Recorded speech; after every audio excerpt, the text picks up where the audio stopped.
Bismillahirrahmanirrahim. Assalamualaikum warahmatullahi wabarakatuh. Waalaikumsalam warahmatullahi wabarakatuh. Salam sejahtera untuk kita semua.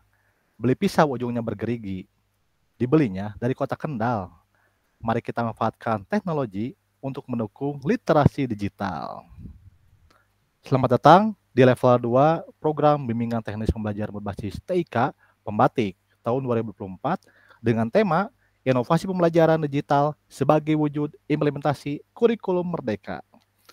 Sesi sinkronus kelas implementasi 48. Melalui aktivitas di level 2, peserta pembatik 2024 diharapkan mampu menunjukkan bagaimana mengimplementasikan pemanfaatan TIK untuk pembelajaran, serta melaksanakan praktik baik pemanfaatan platform teknologi dalam implementasi kurikulum merdeka. Peserta pembatik 2024 akan mempelajari 3 modul dalam level 2 ini, yaitu 1. Optimalisasi pemanfaatan TIK dalam pembelajaran APA 21, penerapan mulai pembelajaran berbasis sumber belajar digital, pengelolaan kelas terintegrasi TIK dalam pembelajaran. Perkenalkan, saya Rolf Fardila, Duta Teknologi Provinsi Jawa Barat, tahun 2022, sebagai pemandu acara sesi sinkronus di kelas 48 ini.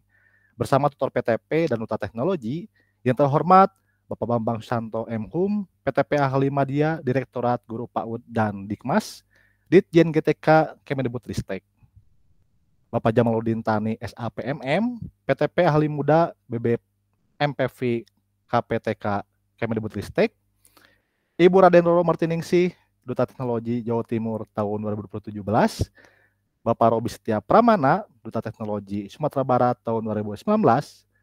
Dan Bapak Surahman R, Duta Teknologi Maluku Utara tahun 2021. Baik Bapak Ibu peserta pembatik, mengawali kegiatan dengan penyampaian motivasi pembelajaran yang akan disampaikan oleh Bapak Jamaluddin Tani. Waktu dan tempat disilakan. Oke, terima kasih Mas Rolah. Bismillahirrahmanirrahim. Assalamualaikum warahmatullahi wabarakatuh. Salam sejahtera untuk kita semua. Para duta teknologi sekalian yang saya hormati, para peserta pembatik level 2 sekalian, saya ucapkan selamat atas terpilihnya Bapak Ibu sekalian melanjut ke level 2 di program pembatik ini, pembelajaran berbasis teknologi. Bapak Ibu sekalian, pembatik ini adalah salah satu tools atau salah satu instrumen pemerintah yang digunakan untuk meningkatkan kompetensi, meningkatkan kemampuan Bapak Ibu untuk meng-upskill Bapak Ibu untuk lebih kompeten dalam menjalankan tugas dan fungsinya sebagai pendidik dan tenaga kependidikan di Indonesia. Nah, Bapak Ibu sekalian, kenapa pemerintah membuat program seperti ini? Karena mengingat jumlah pendidik saat ini, jumlah guru saat ini yang sudah mendekati 3,5 juta jiwa, artinya tidak mungkin lagi untuk bisa mengcover anggaran-anggaran yang ada di kementerian untuk melatih dengan sistem luring atau tatap muka yang banyak diadakan oleh lembaga-lembaga atau satker-satker Kemendikbud yang ada di daerah seperti BPMP atau BGP. Oleh karena itu, melalui program seperti ini, Bapak Ibu akan ditingkatkan kompetensinya. Bapak Ibu akan skill Bapak Ibu sekalian. Harapan kami ya, semoga Bapak Ibu guru sekalian bisa memanfaatkan kesempatan ini ya dalam meningkatkan kualitas pembelajaran, meningkatkan kualitas pendidikan terkhusus untuk pendidik di negeri kita ini ya, anak-anak sekolah kita untuk meningkatkan pendidikannya di masa depan. Itu ya harapan kami ya, Bapak Ibu sekalian. Mungkin itu ya, semangat Bapak Ibu sekalian untuk mengikuti pembatik level 2 ini. Ya, semoga semua bisa sukses. Terima kasih banyak. Mohon maaf. Wabillahi taufiq wal hidayah. Assalamualaikum warahmatullahi wabarakatuh. Saya kembalikan ke Mas Rola. Waalaikumsalam warahmatullahi wabarakatuh. Terima kasih Pak Jamaluddin Tani atas motivasinya. Baik, Ibu Bapak semuanya, marilah kita simak paparan pertama modul 4 tentang optimalisasi pemanfaatan TIK dalam pembelajaran abad 21. Yang akan disampaikan oleh Ibu Raden Roro Martiningsih. Ibu Bapak bisa mengajukan pertanyaan ya melalui fitur chat di kelasnya. Kepada Ibu Roro disilakan.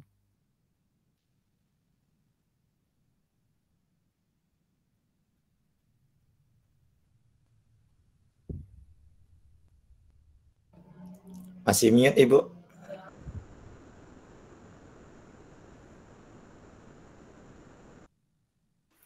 Halo Bapak Ibu Guru hebat, kenalkan saya Bu Roro, saya adalah Duta Teknologi Kemendikbudristek tahun 2017.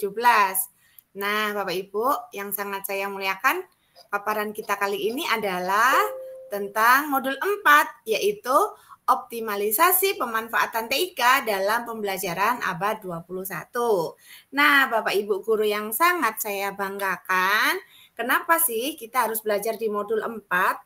Karena program Merdeka Mengajar itu diluncurkan untuk meningkatkan kualitas pendidikan di Indonesia dengan memanfaatkan teknologi digital dalam menghadapi era society 5.0.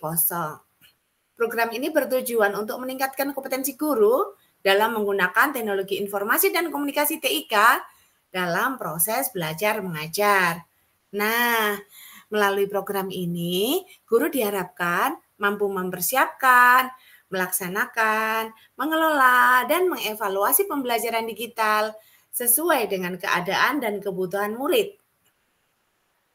Guru juga didorong untuk mengikuti perkembangan teknologi dan memanfaatkannya dalam pembelajaran agar lebih kreatif, inovatif, dan menyenangkan bagi siswa.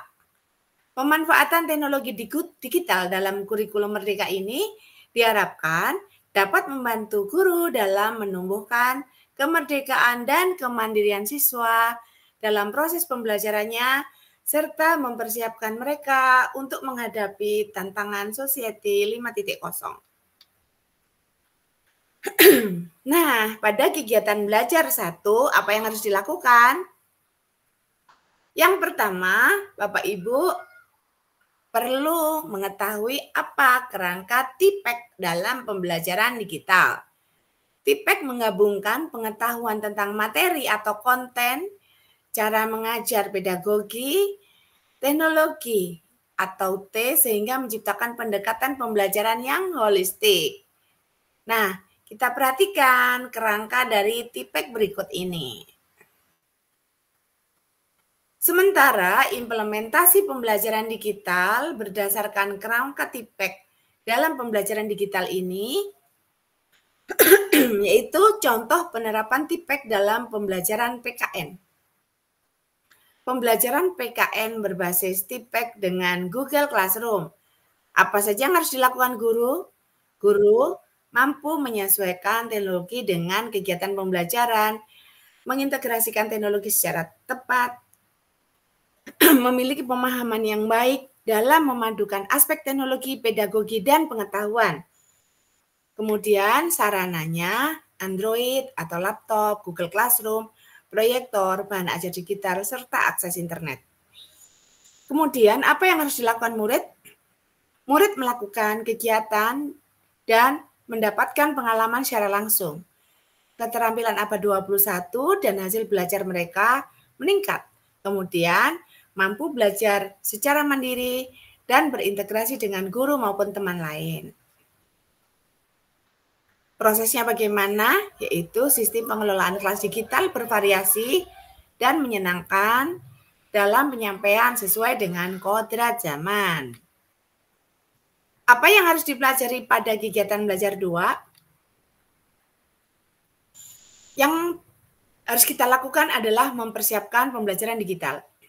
Pembelajaran digital pada hakikatnya adalah pembelajaran yang melibatkan penggunaan alat dan teknologi digital secara inovatif selama proses pembelajaran yang lebih dikenal dengan e-learning. Pemanfaatan media digital dapat digunakan dengan dalam proses pembelajaran, lebih lagi pembelajaran yang terdiferensiasi, menuntut guru untuk memberikan fasilitas media pembelajaran yang beragam sesuai dengan karakteristik dari peserta didik. Diferensiasi tidak berarti bahwa guru harus dapat memenuhi kebutuhan semua individu setiap saat atau setiap waktu. Guru diharapkan dapat menggunakan berbagai pendekatan belajar. Dalam penerapannya, pembelajaran terdiferensiasi memiliki 3 strategi. Yang pertama adalah diferensiasi konten, yaitu muatan atau konten apa yang akan diajarkan kepada siswa. Kemudian diferensiasi proses, yaitu proses yang akan mengacu pada bagaimana siswa akan memahami apa yang mereka pelajari. Dan yang ketiga adalah diferensiasi produk, yaitu hasil pekerjaan siswa setelah mempelajari materi pembelajaran. Ada beberapa fungsi utama dari Google Doc, yaitu yang pertama evaluasi, asesmen awal, tujuan, sasaran aktivitas, dan unsur pendukung. Melaksanakan dan mengelola pembelajaran digital. Pemanfaatan pembelajaran digital yang tepat dapat meningkatkan produktivitas aktivitas pembelajaran. Jika guru menggunakan dasar-dasar pemanfaatan pembelajaran, maka kemampuan guru dalam mengelola pembelajaran digital dengan moda daring, luring, maupun campuran, dan menguasai lingkungan belajarnya akan sangat berpengaruh dalam keberhasilan pencapaian tujuan. Apa saja sih yang diperlukan dalam mengevaluasi pembelajaran digital? Yang pertama tentu saja berdasarkan tujuan, yaitu apakah itu diagnostik, selektif, penempatan, formatif, ataupun sumatif. Itu berdasarkan dari lingkungan kegiatan belajar, baik itu program pembelajaran, proses pembelajaran, maupun hasil pembelajaran. Berikutnya, berdasarkan sasaran, yaitu konteks, input, proses, produk, dan outcome. Dan berdasarkan objek, yaitu objek, input, transformasi, output, serta subjek, internal, dan eksternal.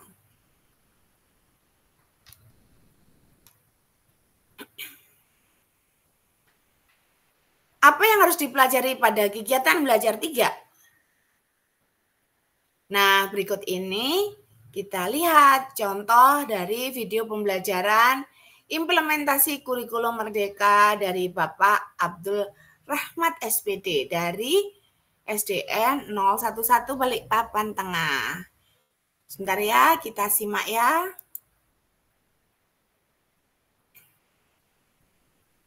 Oke, saya share screen lagi, Bapak Ibu.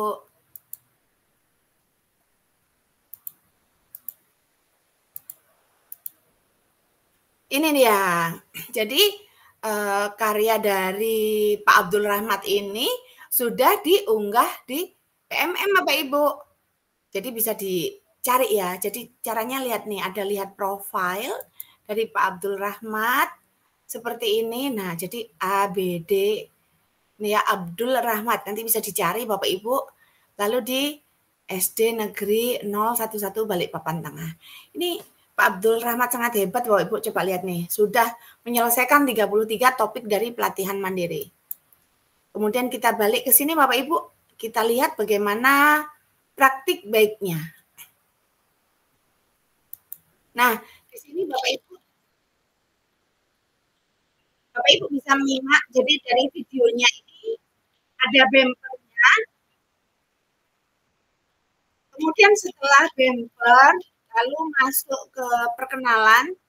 Jadi di sini ada perkenalan dari si Bapak. Bentar ya, saya ulang sedikit. Nah, jadi di sini Bapak Ibu, di sini ada logo Merdeka Belajar, logo PMM ya. Kemudian ini ada foto bapaknya, kemudian ada judulnya, ada nama, dan ada dari mana Bapak berasal. Kemudian setelah itu ada seperti ini, prolog. Jadi video tersebut menyampaikan apa sih isi dari videonya. Jadi di bagian awal itu menjelaskan apa isinya. Sementara ada narasi yang berkata, maka video ini jalan terus Bapak Ibu. Jadi di sini sudah ada ini ya, tabel no wonder. Kemudian, nah ini adalah pemanfaatan dari PMM Bapak Ibu. Jadi ini apa yang dilakukan si Pak Abdul Rahmat ini ada di PMM Bapak Ibu. Jadi materi ini Bapak Ibu bisa didapatkan di PMM. Lalu ada praktek pembelajaran. Di sini siswa melakukan praktek pembelajaran tampak bahwa siswa itu berkelompok, tampak di sana di sini berkelompok, tampak juga siswa aktif. Kemudian tampak siswa bekerja. Di sini Bapak menulis bahwa asesmen adalah bagian terpadu dari proses pembelajaran. Seperti ini ya, Bapak Ibu. Jadi kalau membuat video itu narasinya jalan terus, kemudian ada kata-kata di sini yang juga berjalan, penjelasannya, sementara videonya juga berjalan. Lalu kemudian ini ada si Bapak menjelaskan dari tabel no wonder ini, jadi yang diketahui apa, yang membuat amazing itu apa, kemudian dijelaskan sebagai umpan balik untuk pendidik, peserta didik, dan orang tua. Nah, ini ada tampak si Bapak ini mengajar di depan kelas, kemudian bagaimana memotivasi saat pembelajaran, hingga sampai ini menghasilkan produk ya. Ini ada kelas, ini menjelaskan bahwa di kelas saya praktek asesmen yang dilakukan seperti ini, jadi ini ada hasil produknya. Kemudian ini tampak siswa menggunakan piranti teknologi dalam pembelajaran. Kemudian ini tampak berkelompok menggunakannya. Nah, kemudian ada asesmen yang dikerjakan, seperti ini ya. Kemudian ini ada memanfaatkan fitur asesmen murid di PMM. Nah, jadi Bapak benar-benar menggunakan PMM ini ya, jadi asesmen di PMM. Kemudian di sini tampak bahwa siswa sedang mengerjakan asesmen menggunakan Android.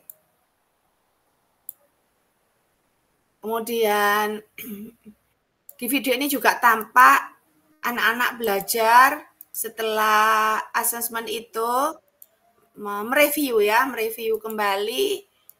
Kemudian, nah sebentar saya play lagi.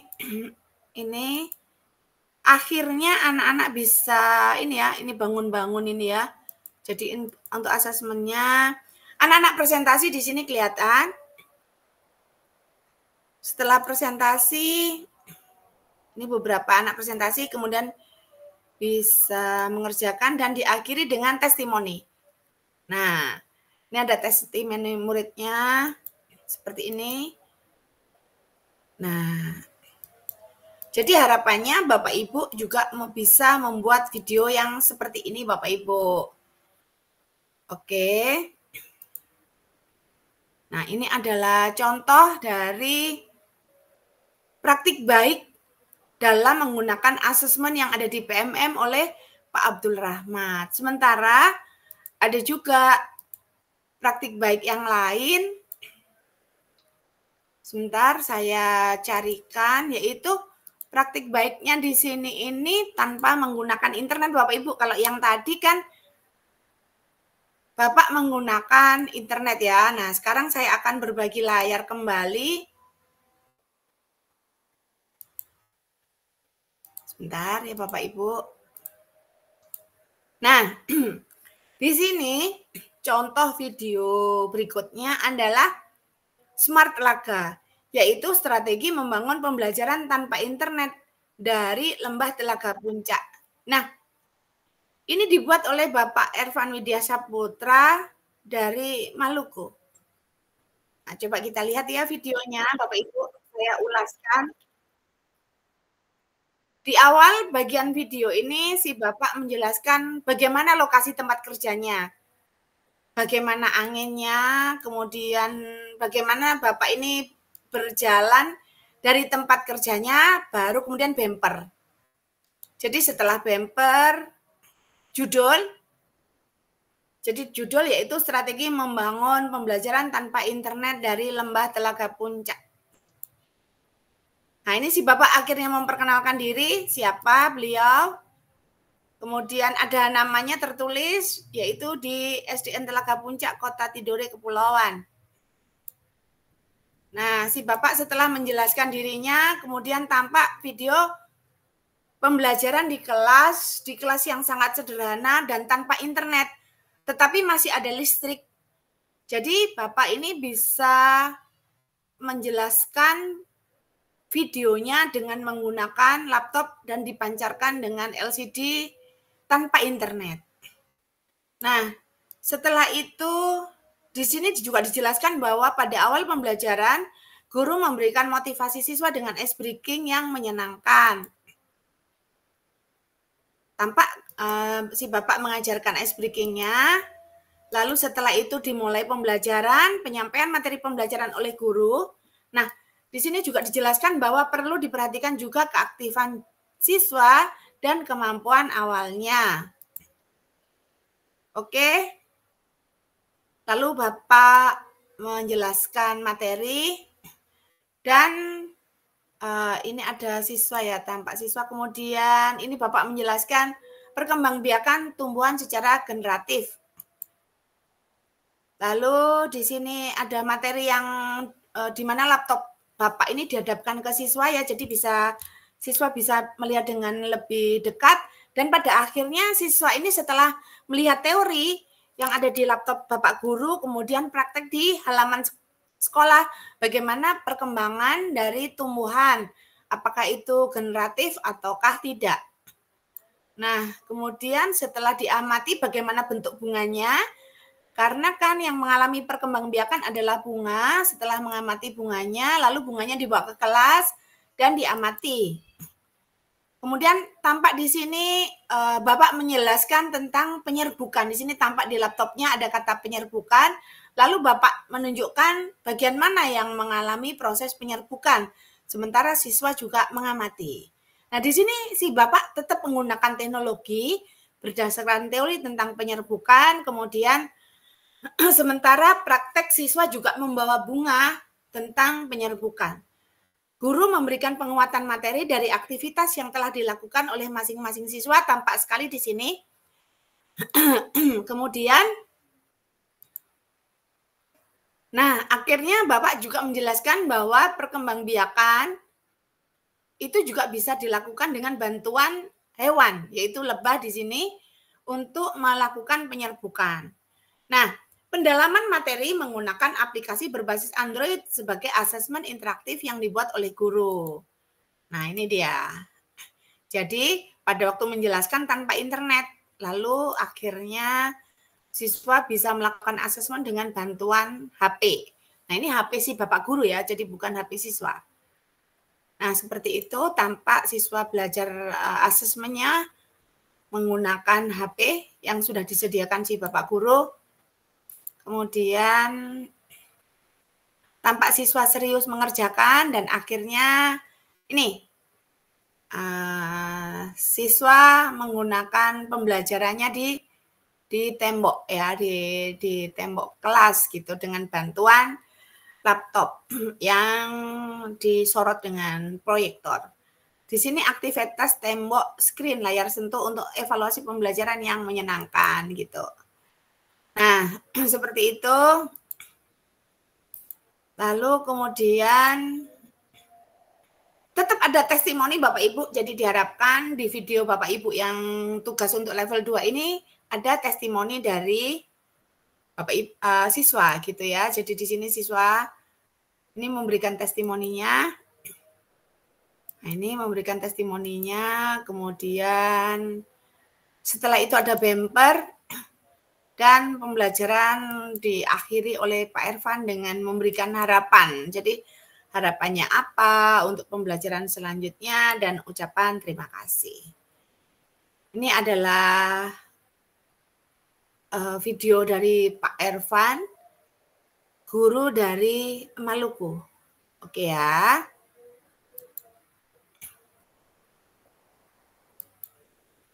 Oke. Terima kasih paparan dari saya. Kurang lebihnya mohon maaf. Billahi taufiq wal hidayah. Assalamualaikum warahmatullahi wabarakatuh.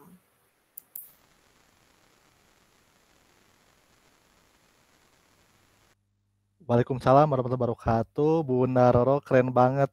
Saya tadi melihat beberapa insight ya, pemanfaatan TPEC dalam pembelajaran terdiferensiasi. Dan contoh videonya keren banget nih dari Pak Abdul Rahmat dan Pak Irfan. Jadi di sini sudah tidak berbicara jaringan ya, bisa offline juga. Bapak Ibu keren banget nih. Kita akan lanjutkan ya ke paparan modul 5, yaitu penerapan model pembelajaran berbasis sumber belajar digital yang akan disampaikan oleh Bapak Robi Setia Pramana, Duta Teknologi Sumatera Barat tahun 2019. Dan Bapak Ibu jangan lupa, jika ada pertanyaan silakan tanyakan di fitur chat ya di kelasnya. Kepada Pak Robi, disilakan. Baik, terima kasih Kang Rola. Ini luar biasa ya Kang Rola ya, pemaparan dari Ibu Raden Roro tadi. Saya juga terkesima melihat bagaimana praktik baik yang dijelaskan dengan rinci oleh Ibu Roro tadinya. Pak Rola. Jadi izin saya ini Pak Rola untuk menyampaikan materi modul 5 lagi Pak Rola. Siap Pak Robi, lanjut. Oke, baik. Saya izin share screen Bapak Ibu. Sebentar.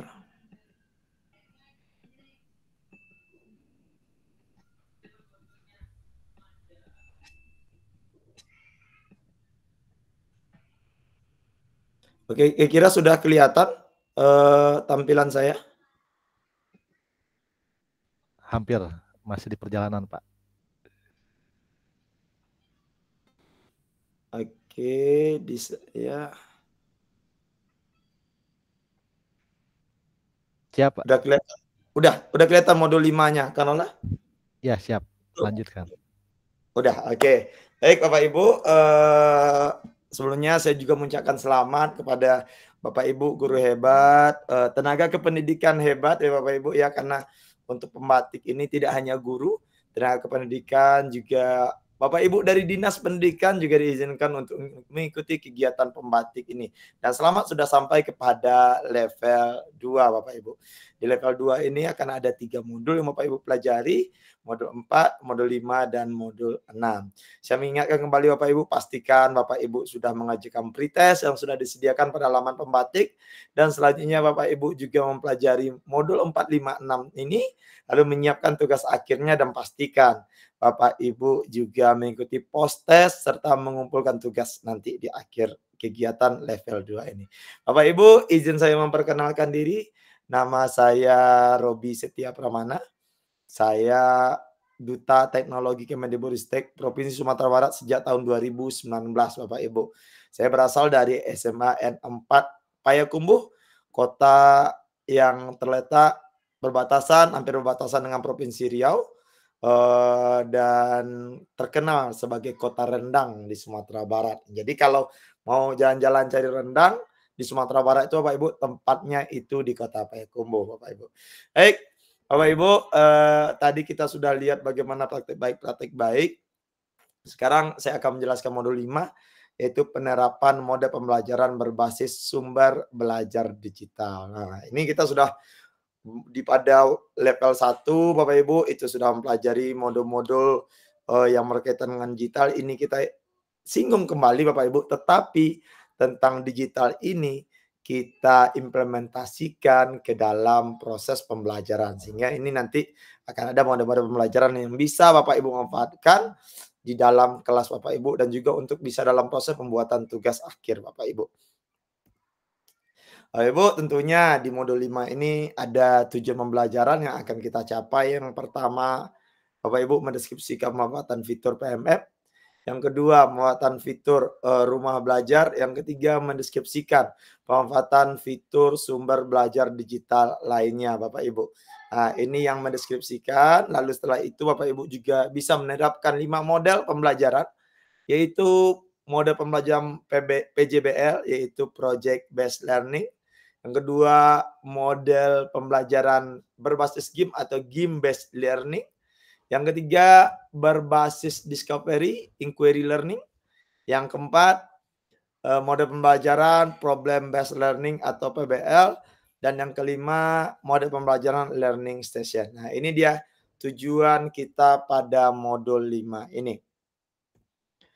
Kegiatan pembelajaran pertama, ini Bapak Ibu. Nah, ini saya ingin Bapak Ibu, ini kan bukti keaktifan Bapak Ibu nantinya itu juga di Google Chat Bapak Ibu ya, di kolom chat. Bapak Ibu jika sudah menonton video kita ini Bapak Ibu, ikut kegiatan ini Bapak Ibu, di sini saya jelaskan ada tentang pemanfaatan sumber belajar digital dalam pembelajaran. Yang pertama, apa itu sumber belajar, mengapa sumber belajar penting, dan sumber belajar digital.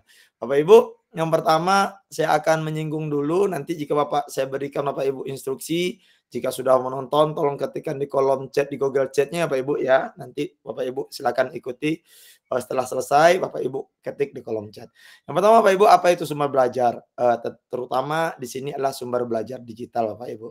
Bapak Ibu pasti tahu bahwasanya sumber belajar itu sangat banyak sekali Bapak Ibu temui di lingkungan sekitar Bapak Ibu, di kelas Bapak Ibu ya, di dekat rumah Bapak Ibu. Tapi dalam sumber belajar digital Bapak Ibu tentu adalah materi pembelajaran dalam format digital yang dapat diakses kapan saja dan di mana saja.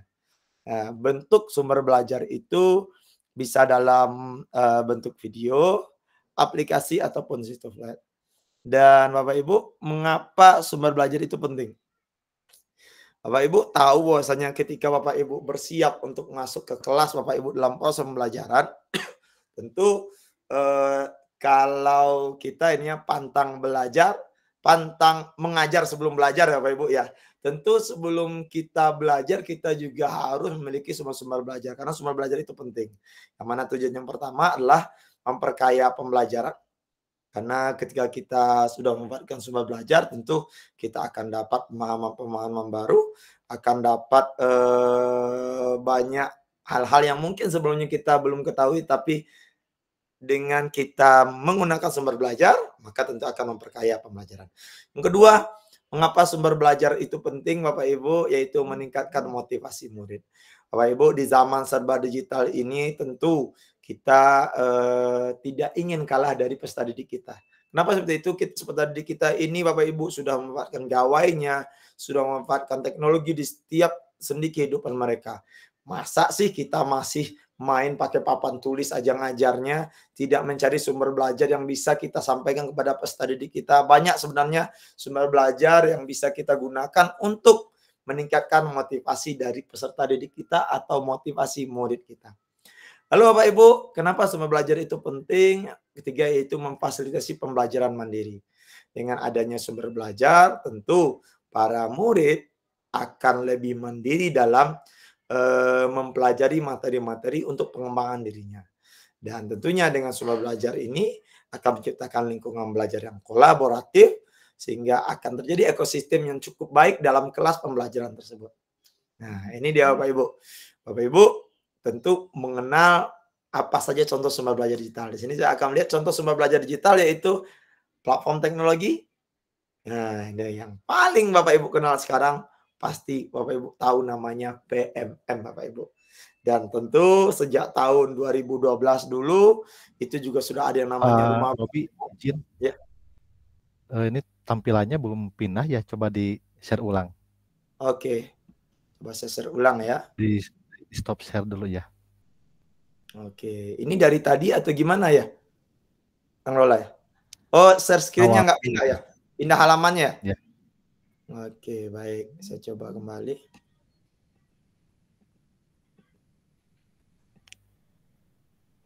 Ini kalau lihat paparan dari Pak Robi wah keren banget nih. Cara penyampaiannya udah inspirasi ya Pak Ibu ya. Inspiratif banget nih. Pasti kita bakal penasaran nih.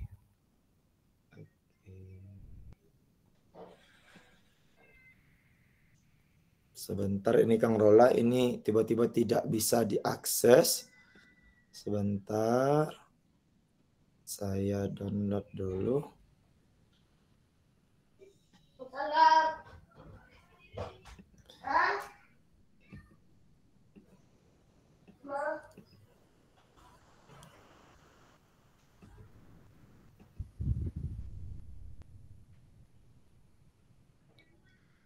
Oke, ini proses share screen sebentar saja.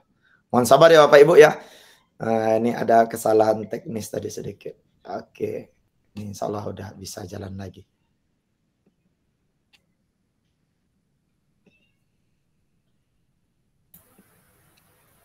Saya bisa bantu kalau Oke, sudah kelihatan? Benar? Sudah, lancar. Oke, baik, sudah kelihatan.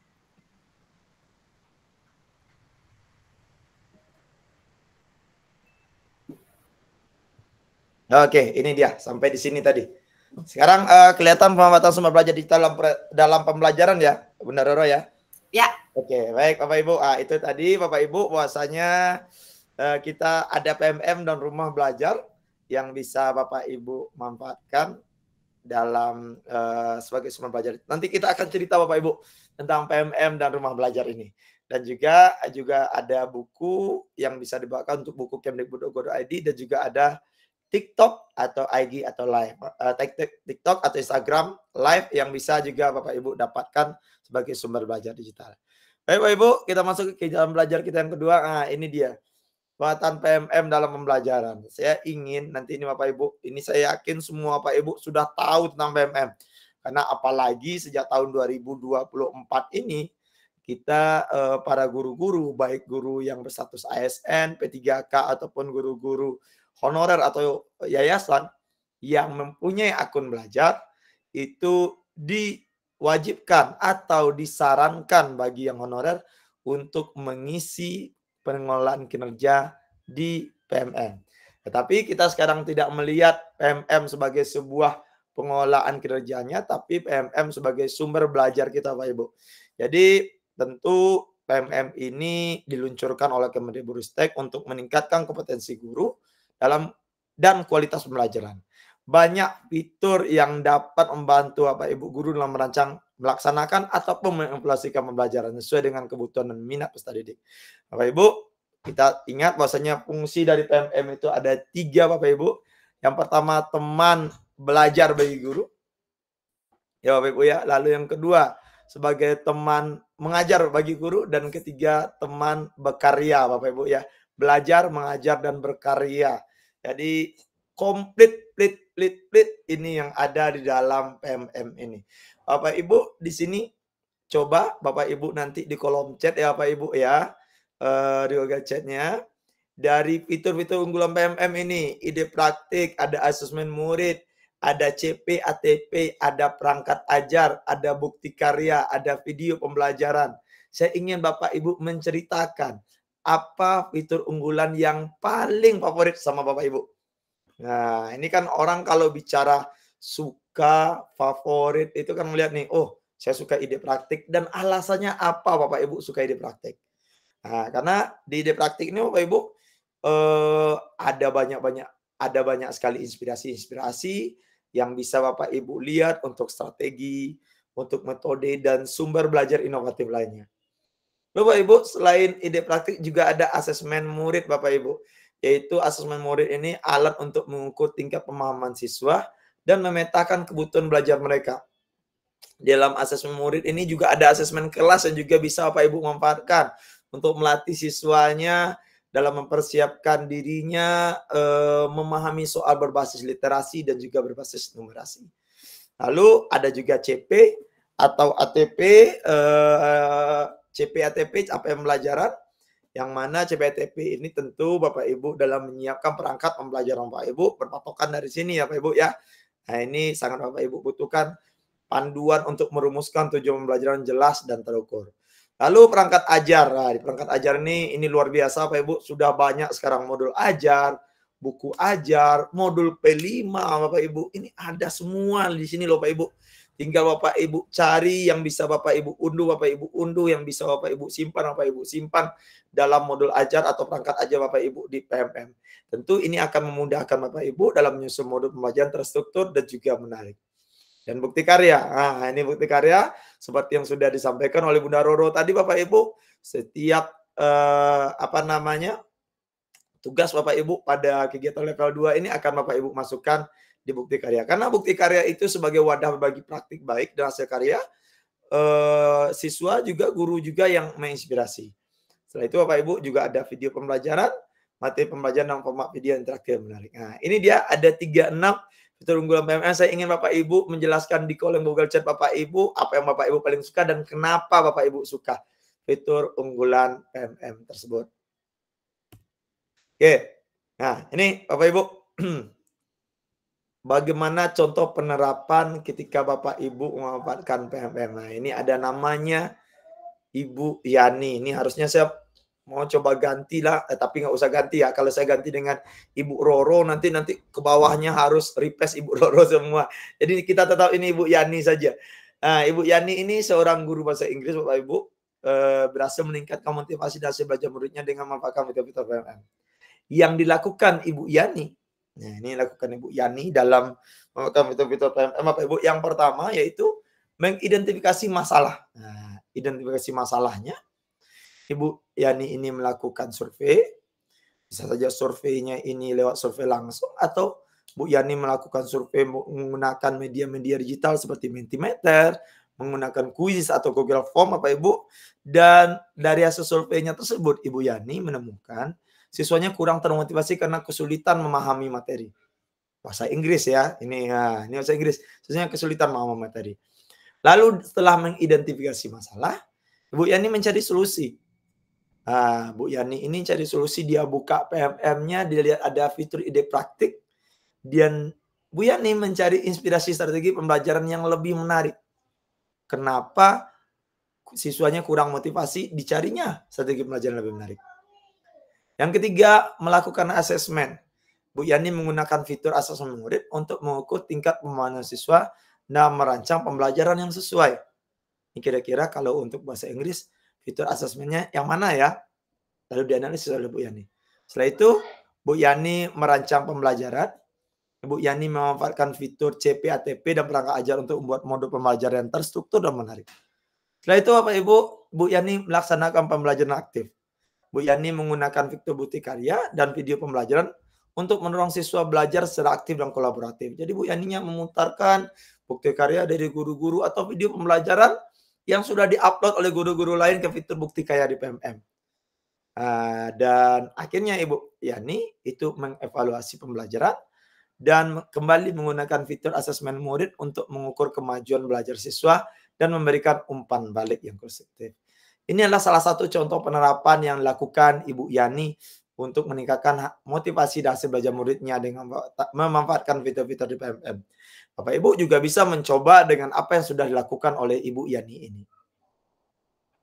Nah, lalu Bapak Ibu, itu PMM. Selanjutnya, Bapak Ibu juga bisa memanfaatkan pemanfaatan rumah belajar dalam pembelajaran. Nih Bapak Ibu, rumah belajar.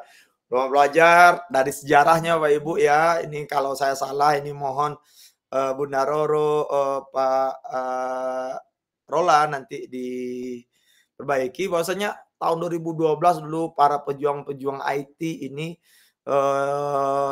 merumuskan bagaimana pembuatan sebuah platform yang dinamakan rumah belajar Bapak Ibu. Dan itu sudah mulai, dan di tahun 2017 ini sudah mulai bagaimana sosialisasi besar tentang rumah belajar dengan diadakannya pemilihan duta rumah belajar tahun 2017. Ini Bunda Roro loh, ini sebagai duta rumah belajar angkatan pertama pada waktu itu, juga sebagai duta rumah belajar terbaik ya Bunda ya pada waktu itu Bapak Ibu semuanya.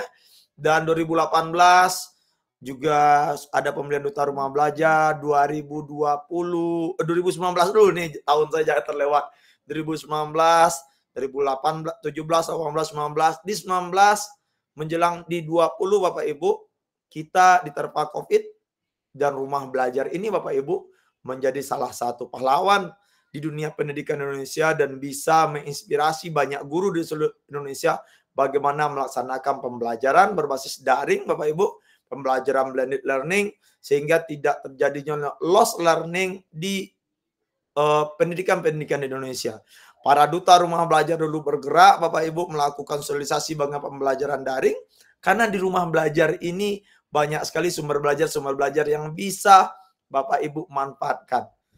2020 terpilih lagi duta rumah belajar 2021, 2022, dan di 2022 duta rumah belajar dikonversilah namanya menjadi duta teknologi Bapak Ibu. Dan di 2023 kemarin itu tidak memakai nama yang barunya duta rumah belajar lagi, tapi langsung duta teknologi. Duta rumah belajar ini punya jargon Bapak Ibu. Dengan rumah belajar, belajar di mana saja, kapan saja, dengan siapa saja. Nah, kenapa seperti itu Bapak Ibu? Karena Bapak Ibu dengan memanfaatkan platform rumah belajar yang sampai hari ini masih aktif, banyak sekali sumber-sumber belajar, Bapak Ibu di mana saja bisa mengaksesnya, mau pagi, siang, malam, subuh Bapak Ibu bisa mengaksesnya, dan juga Bapak Ibu dengan siapa saja Bapak Ibu juga bisa mengaksesnya. Bapak Ibu, fitur unggulan dari rumah belajar ini antara lain sumber belajar. Ini masih banyak video-video pembelajaran, konten-konten menarik yang bisa Bapak Ibu akses, juga ada game edukasi, laboratorium maya, video pembelajaran, audio, animasi, dan artikel. Dan ini masih ada yang dalam pengembangan karena rumah belajar sempat down kemarin ya Bapak Ibu ya, tapi sekarang dihidupkan kembali Bapak Ibu sudah bisa untuk mengakses fitur-fitur yang masih ada rumah belajar, dan itu akan terus ditingkatkan oleh Kemendikbudristek Bapak Ibu. Nah, ini kalau tadi contoh penerapan di PMF, ini contoh penerapan di rumah belajar. Pak Haris, guru SD kelas 4 di lingkungan perkotaan, menghadapi tantangan mengajar materi bagian tubuh tumbuhan dengan keterbatasan lingkungan. Pak Haris menemukan solusi kreatif melalui portal rumah belajar. Portal rumah belajar mendukung Pak Haris dengan yang pertama, sumber belajar digital yang beragam. Ada dokumen, seperti yang sudah saya jelaskan tadi, sampai game edukasi. Ada pembelajaran interaktif dan menyenangkan. Ada video animasi untuk menjelaskan materi, eksperimen virtual dengan lab maya, dan game edukasi sebagai evaluasi. Lalu hasilnya, siswa lebih antusias dan tertarik pada materi pelajaran. Pemahaman siswa terhadap materi meningkat melalui visualisasi dan praktik langsung, dan pembelajaran menjadi lebih menyenangkan dan efektif dengan pendekatan yang interaktif dan variatif. Maka dari itu saya mengajak Bapak Ibu, ayo Bapak Ibu setelah lihat video kita kali ini, cari lagi Bapak Ibu portal rumah belajar, Bapak Ibu lihat lagi, Bapak Ibu cari lagi sumber-sumber belajar digital yang bisa Bapak Ibu manfaatkan dan membantu Bapak Ibu di dalam kelas. Oke, Bapak Ibu membuat sumber belajar lainnya, Bapak Ibu juga bisa memanfaatkan buku kemdikbud.go.id, ada perpustakaan digital di sana, sehingga Bapak Ibu bisa mengurangi ketergantungan kepada buku cetak. Di PMF tadi juga ada Bapak Ibu, tapi di buku kemdikbud.go.id ini lebih lengkap lagi. Lalu yang tren sekarang Bapak Ibu yaitu TikTok Live dan Instagram Live. Banyak guru-guru konten kreator yang sering live memberikan materi-materi atau sumber-sumber belajar yang bisa Bapak Ibu memanfaatkan. Ini Kang Rola ini juga guru konten kreator nih loh Bapak Ibu. PIC kita ini, sehingga Bapak Ibu juga bisa ikuti TikToknya Kang Rola, Instagramnya Kang Rola, dan juga Instagram saya tentunya Bapak Ibu ya. Walaupun saya belum dinobatkan sebagai konten kreator, cari saja Robi Setia Pramana. Oke, dan juga ada live chat. Di sini di live chat itu memungkinkan Bapak Ibu diskusi interaktif dan partisipatif. Dan juga ada live streaming, Bapak Ibu juga bisa memakai ini sebagai sarana diskusi dan tanya jawab untuk alternatif kelas tatap muka. Ini Bapak Ibu tentang penerapannya. Ini namanya Bu Nada, dia mencari buku, dan di buku itu Bu Nada menampilkan gambar alat musik dari buku digital melalui proyektor. Tadi siang saya juga mengajar Bapak Ibu juga dengan langsung menampilkan alat-alat fisika yang ada di buku pembelajaran yang saya download lewat PMM Bapak Ibu, dan juga buku Kemdikbud. Lalu saya tampilkan seperti sama dilakukan oleh Bu Nada. Saya terinspirasi dari Bu Nada. Lalu Bapak Ibu, yang ini berarti ini harus saya lakukan besok nih. Bu Nada ini mengadakan live streaming via Instagram dengan musisi tradisional dari Jawa Tengah. Berarti Bapak Ibu kaitkan dengan materi pembelajaran Bapak Ibu. Jangan nanti Bapak Ibu ngajar fisika, tapi Bapak Ibu live streamingnya dengan musisi juga ya Bapak Ibu ya. Nah, lalu ada sesi tanya jawab interaktif, dan tentunya Bapak Ibu akan meningkatkan partisipasi murid.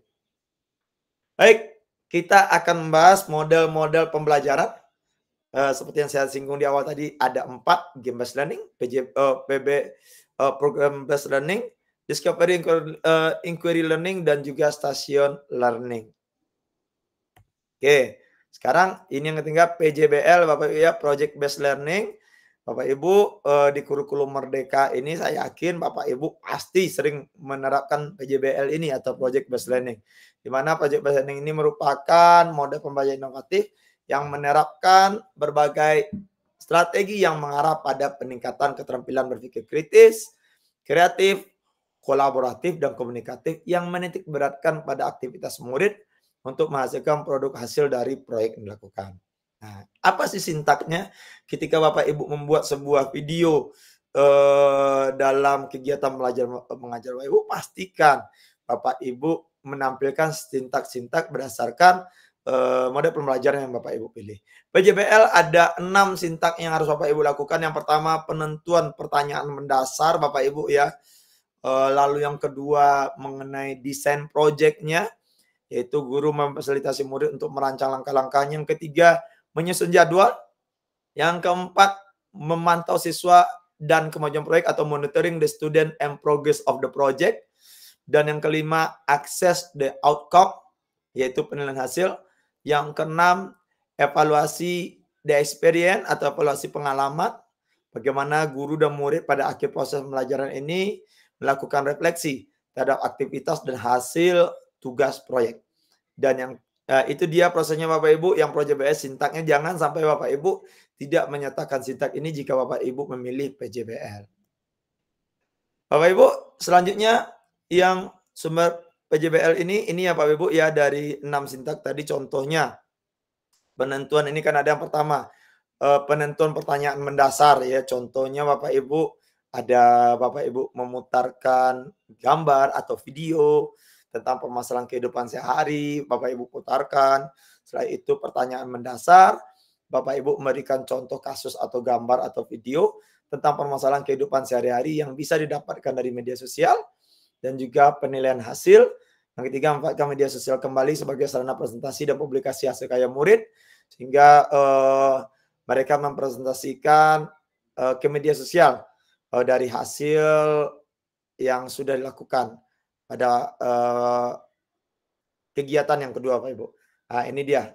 Lalu selanjutnya game based learning. Game based learning ini, kalau game Bapak Ibu pasti tahu, pasti berbasis game ini Pak Ibu ya, berbasis permainan, yaitu merupakan mode pembelajaran yang menggunakan aplikasi permainan atau game yang telah dirancang khusus untuk membantu dalam proses pembelajaran. Saya yakin dan percaya jika Bapak Ibu menerapkan game based learning ini, pasti siswanya akan semangat nih belajar Bapak Ibu. Apa sih sintaks yang harus Bapak Ibu lakukan atau jangan sampai lupa ketika mengadakan game based learning? Yang pertama Bapak Ibu, memilih permainan sesuai topik. Ya Bapak Ibu ya, Bapak Ibu bisa memilih permainan sesuai dengan materi yang akan disampaikan, sesuai dengan rencana pembelajaran yang dirancang. Jangan nanti Bapak Ibu nggak nyambung ya antara materi pembelajaran dengan gamenya nanti Bapak Ibu. Ini bahaya tah. Oke, yang kedua, penjelasan konsep. Guru menjelaskan penjelasan awal terkait permainan yang akan dimainkan. Tujuan dan tantangan yang harus diselesaikan Bapak Ibu. Pastikan ini dengan jelas Bapak Ibu sampaikan. Dan yang ketiga Bapak Ibu, aturan. Bapak Ibu, murid harus memahami dan menyepakati aturan disampaikan oleh guru, serta disediakan ruang untuk berkreasi dan mengekspresikan diri. Yang keempat, bermain game. Murid bermain game menggunakan platformnya yang sudah ditentukan sebelumnya, termasuk batasan waktu.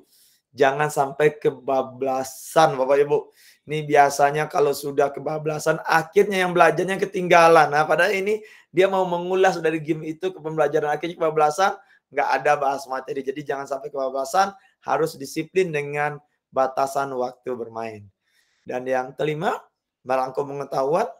Murid merangkum pengetahuan, pengalaman, dan hal-hal yang didapatkan dari game yang telah dimainkan. Yang keenam, melakukan refleksi.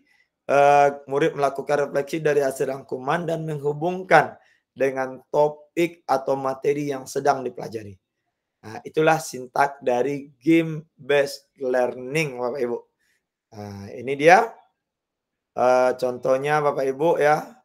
Pada topik ini ada yang memang bermain game berbasis digital, ada yang bisa Bapak Ibu misalkan contoh-contohnya ini banyak sekali seperti game, aduh ini kenapa saya tiba-tiba ngeblank ini, ada banyak sekali word wall yang bisa Bapak Ibu coba. Lalu Bapak Ibu juga bisa memanfaatkan quizzes ya Bapak Ibu yang sudah terintegrasi dengan akun belajar ID Bapak Ibu. Nah, lalu apalagi ya, ada banyak game-game berbasis AI juga yang bisa Bapak Ibu memanfaatkan. Silakan Bapak Ibu untuk memanfaatkan semua belajar digital tersebut. Oke, selanjutnya Bapak Ibu, discovery inquiry learning. Nah, ini adalah proses belajar yang berpusat pada murid, di mana murid harus mengerahkan seluruh pengetahuan dan keterampilannya untuk menemukan solusi dalam masalah melalui proses penelitian, Bapak Ibu. Nah, ini dia sintaks yang harus tidak terlewat sama Bapak Ibu pada discovery, inquiry, learning. Yang pertama, Bapak Ibu, stimulasi, pemberian rangsangan. Guru memulai kegiatan pembelajaran dengan aktivitas belajar yang mengarah pada persiapan pemecahan masalah. Yang kedua, problem statement, yaitu identifikasi masalah. Itu masalah yang dipilih dirumuskan dalam bentuk pertanyaan atau hipotesis, Bapak Ibu. Yang ketiga, data collection atau mengumpulkan data. Saya yakin Bapak Ibu ini di zaman PTK ini sering memanfaatkannya, mengumpulkan data. Guru memberikan kesempatan kepada murid untuk mengumpulkan informasi yang relevan sebanyak-banyaknya untuk membuktikan benar atau tidaknya hipotesis. Yang keempat, data processing atau pengolahan data, yaitu guru melakukan bimbingan pada saat murid melakukan pengolahan atau menafsirkan data yang sudah didapatkan dari sintak discovery, inquiry, learning ini yang sebelumnya diadakan pengumpulan data. Yang kelima, verification atau pembuktian, murid melakukan pemeriksaan secara cermat dari permasalahannya, dari datanya, lalu juga dari processingnya, untuk membuktikan benar atau tidaknya hipotesis yang ditetapkan tadi dengan temuan alternatif, konsep teori atau aturan atau pemahaman melalui contoh-contoh yang ia jumpai dalam kehidupannya. Dan yang keenam, generalization atau menarik kesimpulan. Murid membuat kesimpulan atau generalisasi berdasarkan hasil verifikasi dan masukan dari guru dan murid lainnya. Nah, kalau dulu PTK ini guru yang melakukan, kalau sekarang ini semuanya berpusat pada peserta didik, Bapak Ibu. Oke. Sebenarnya Bapak Ibu, discovery sumber belajar digital, discovery inquiry learning, Bapak Ibu bisa memberikan stimulasi atau memberi rangsangan mengenai sumber belajar digital dimanfaatkan sebagai bahan stimulus, memutarkan video, foto, gambar, dan segala macamnya. Dan pengumpulan datanya Bapak Ibu juga bisa mengumpulkan datanya secara kolaboratif. Misalkan Bapak Ibu memanfaatkan media Google Form, Quizzes, atau media-media yang bisa Bapak Ibu gunakan sebagai pengumpul data Bapak Ibu. Oke. Nah, ini dia memberi rangsangannya. Dan ini pengumpulan datanya bisa dilakukan juga lewat poster-poster atau misalkan kegiatan-kegiatan lainnya. Nah, selanjutnya Bapak Ibu yaitu problem based learning. Nah, ini kalau problem based learning tentu berlandasan pada masalah kontekstual yang dihadapi oleh murid untuk mengembangkan keterampilan berpikir kritis, memecah masalah, serta mendapatkan konsep atau inti materi dari mata pelajaran. Nah, ada 5. Kalau tadi kita sintaksnya 6, Bapak Ibu ini sintaksnya 5. Yang pertama, orientasi siswa kepada masalah. Yang kedua, mengorganisasikan siswa untuk belajar. Yang ketiga, membimbing penyelidikan individual ataupun kelompok. Yang keempat, mengembangkan dan menyajikan hasil karya. Serta yang kelima, menganalisis dan mengevaluasi proses pemecahan masalah. Ini saya yakin Bapak Ibu dalam proses ini juga sudah sering melakukannya. Pastikan 5 sintak ini pada problem listening tidak Bapak Ibu tinggalkan. Nah, ini Bapak Ibu, orientasi siswa kepada masalah. Misalkan ada permasalahan yang diputarkan lalu membimbing penyelidikan individual. Bapak Ibu juga bisa memanfaatkan media-media digital, bisa Chromebook, bisa tablet atau apapun yang Bapak Ibu bisa memanfaatkan bersama peserta didik Bapak Ibu dan mengembangkan serta menyajikan hasil karya. Akhirnya Bapak Ibu, learning station. Nah, learning station ini kalau learning, belajar, station ini adalah stasiun atau berkumpul Bapak Ibu ya. Jadi ini merupakan mode pembelajaran di mana sekelompok kecil murid bergerak melalui banyak pusat pembelajaran yang memungkinkan guru untuk membedakan pengajaran dengan memasukkan kebutuhan siswa, minat, dan gaya belajar. Nah, ini ada 4 sintaknya, yaitu membagi siswa menjadi beberapa kelompok, memilih jenis stasiun pembelajaran dan pergerakan siswa ke stasiun, yaitu contohnya pemilihan stasiun yang tepat memastikan bahwa setiap murid dapat mempunyai kesempatan terbaik untuk mengerjakan tugas mereka. Lalu ada ringkasan kegiatan, yaitu guru mengajak refleksi murid serta menyimpulkan pengetahuan baru yang perlu diketahui murid atau merangkum hasil kegiatan atau mengembangkan keterampilan baru kepada muridnya. Dan yang keempat, penilaian, yaitu guru melakukan penilaian dengan menggunakan lembar observasi terhadap siswa selama periode stasiun atau lembar kerja sebagai hasil penilaian. Nah, ini dia Pak Ibu. Ini sintak learning station tadi, yaitu memilih jenis stasiun. Bapak Ibu dapat memanfaatkan sumber belajar digital yang ada aktivitas yang bisa Bapak Ibu manfaatkan. Oke, Bapak Ibu, penerapan model-model pembelajaran dengan menggunakan sumber belajar digital yang tepat dapat menciptakan inovasi-inovasi pembelajaran serta menghadirkan pembelajaran yang lebih interaktif, kreatif, berkualitas, dan mampu mencapai tujuan pembelajaran secara optimal. Bapak Ibu sekarang mau menerapkan model pembelajaran yang mana? Silakan Bapak Ibu pilih model pembelajaran yang bisa Bapak Ibu terapkan dan langsung Bapak Ibu aplikasikan di dalam kelas. Sekian Bapak Ibu yang bisa saya sampaikan pada sesi kita kali ini. Semoga bermanfaat. Saya kembalikan kepada Kang Rola. Silakan Kang. Terima kasih. Wow. Terima kasih Pak Robi atas paparan yang super. Saya ingat sekali bagaimana dulu portal Rumah Belajar ya memberikan ruang bagi guru-guru untuk berkarya dan berkreasi. Praktik baik pembelajaran dengan segudang sumber belajar nih Bapak Ibu. Sesuai gaya belajar murid ya, ada audio, video juga gitu, MPI dan sebagainya. Jadi ini kita mengulas bagaimana PMM ini embrionya itu dari Rumah Belajar. Hampir sama kan ya, Bapak Ibu berkarya, video pembelajarannya atau praktik baiknya nanti diunggah ke Bukti Karya dan bisa dijadikan sebagai inspirasi hasil karya dari Bapak Ibu guru se-Indonesia ya. Begitu Bang Robi ya. Baik, Bapak Ibu, tibalah kita ke paparan modul 6 tentang pengelolaan kelas terintegrasi TIK dalam pembelajaran. Benar, udah siap? Ya. Nah, ini akan disampaikan oleh Pak Surahman karena ada kendala. Kita ke Bunda Roro lagi nih. Bagaimana pengelolaan kelas integrasi TIK dalam pembelajaran? Silakan Bunda Roro. Ya, selamat bertemu lagi dengan saya, Bu Roro. Nah, Bapak Ibu, di modul 6 ini adalah pengelolaan kelas terintegrasi TIK dalam pembelajaran. Bagaimana sih itu? Nah, Bapak Ibu, sebagai peserta pembatik tahun 2024, tentu kita akan mengadakan yaitu pengelolaan kelas terintegrasi TIK. Perkembangan teknologi digital telah mengubah pembelajaran dengan menggabungkan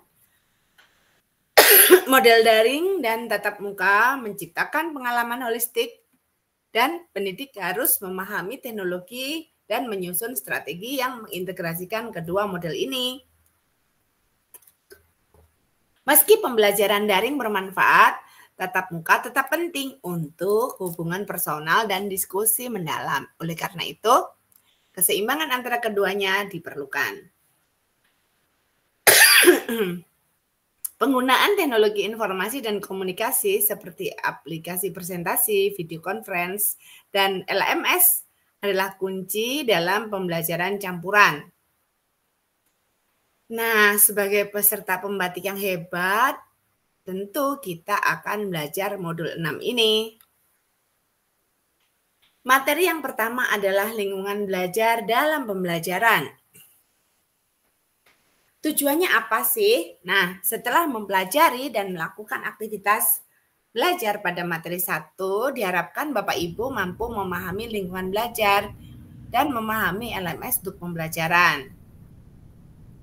Indikatornya yang pertama, Bapak Ibu mampu menjelaskan pengertian lingkungan belajar, menjelaskan lingkungan belajar secara luring dan daring, menjelaskan pengertian blended learning, menjelaskan pengertian hybrid learning, menjelaskan pengertian LMS, dan menerapkan contoh LMS dalam pembelajaran. Sekarang, apakah lingkungan belajar itu? Benar, Roro. Ini kita sudah kedatangan Pak Surahman nih. Boleh bantu share screen ya, Benar, Roro. Pak Surahman, aman? Boleh. Nah, Bapak Ibu kita lanjutkan pemaparannya nih oleh Pak Surahman. Sebentar, saya stop share salah ya. Sebentar, saya share screen lagi Pak Surahman. Siap.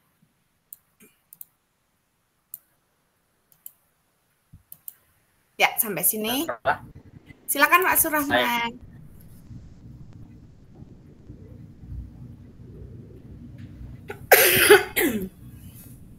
Isi Bunda tidak muncul di saya.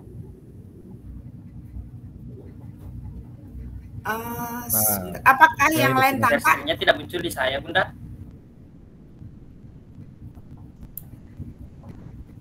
Apakah yang lain bisa melihat?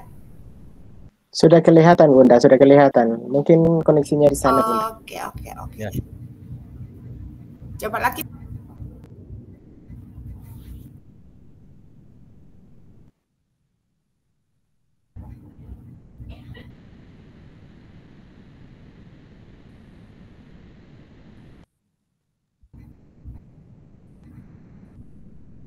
Sudah ada Pak Surahman.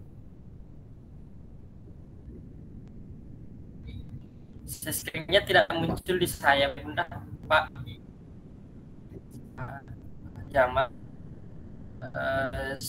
Kendala jaringan ya, Bapak Ibu. Ya, kendala jaringan di sini sudah muncul, Mas. Atau mungkin Bunda Roro lanjut dulu, nanti jika sudah muncul di layar Pak Surahman kasih kode nanti. Oke, siap. Nah, kita lanjut yaitu mengenal lingkungan belajar ya Bapak Ibu, tidak apa-apa karena kan memang Indonesia itu kan diferensiasi ya. Jadi ada yang di timur, ada yang di tengah, ada yang di barat. Oke, jadi tidak apa-apa. Nah, dalam mengenal lingkungan belajar berperan penting dalam proses pendidikan di mana dengan menciptakan lingkungan belajar yang aman, nyaman, dan kondusif akan membantu peserta didik dalam belajar, mengubah perilaku, mencapai prestasi yang baik, serta meningkatkan kualitas pendidikan. Nah, kemudian lingkungan belajar luring atau luar jaringan. Lingkungan belajar luring tidak memerlukan jaringan internet dan berlangsung melalui interaksi tatap muka. Kelebihannya apa sih? Kontrol kelas secara langsung, umpan balik secara langsung, keterlibatan dalam konteks sosial yang kaya, serta terbuka akan praktek langsung. Nah, kekurangannya apa? Biaya yang tinggi untuk fasilitas, tentu saja kan harus didatangkan ke kelas toh. Siswa juga perlu transport, guru juga perlu menyiapkan misal lampu, AC, atau apapun. Kemudian juga membayar kedatangan guru kan. Nah, di samping itu ada keterbatasan akses sumber belajar. Jadi kan kalau di kelas itu kan akses sumber belajarnya kan mungkin harus ke internet atau harus ke perpustakaan, kemudian menyiapkan apapun untuk sumber belajar, misal mendatangkan narasumber yang lain. Nah, kemudian selain itu ada keterlibatan dalam fleksibilitas waktu dan tempat. Itu kekurangannya. Dan interaksi terbatas dalam lingkup kelas saja.